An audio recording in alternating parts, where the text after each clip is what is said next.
Well, welcome to my disembodied poster summary.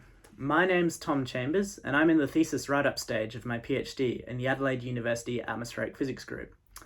Here I'm presenting one of the key results of this project, which is the development and field testing of a low-cost holographic microscope suitable for deployment on a weather balloon or tower structures to significantly increase availability of cloud microphysics measurements.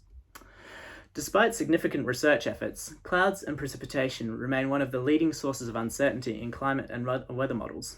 Model outputs are particularly sensitive to microphysical cloud properties such as cloud particle size, number density, and ice crystal shape. These properties are challenging to measure, and currently expensive approaches such as aircraft campaigns are required. The instrument we've developed is based on the principle of digital holography, which allows micron-scale imaging of cloud particles within a 3D sampling volume.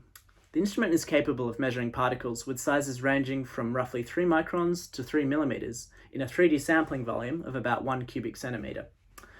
From the 3D images, we've developed automated analysis algorithms that can extract particle size, number density, and shape metrics.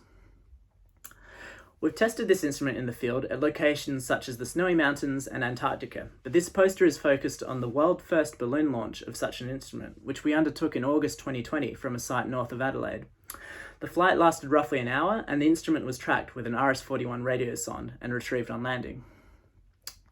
The key observations during the ascent are summarised in the middle column of the poster, which I encourage you to look through in more detail, but I'll briefly summarise now. 4 distinct cloud bands were identified by the holographic microscope, as seen in the plot of particle number density with height. The bands agree with independent measures, such as the outwards-facing camera and variations in relative humidity, also plotted. Particles in the lower cloud bands had sizes of around 10 microns and were mostly spherical water droplets. At higher heights, more irregularly shaped small ice crystals were seen. At the very highest cloud band, the particle diameter increased by an order of magnitude and significantly more complicated shapes were seen. At around -30 Celsius, this is indicative of high-altitude cirrus measurements. Retrievals of particle size distribution followed expected log normal distribution, and potential spatial clustering of particles was noted in the 3D positions.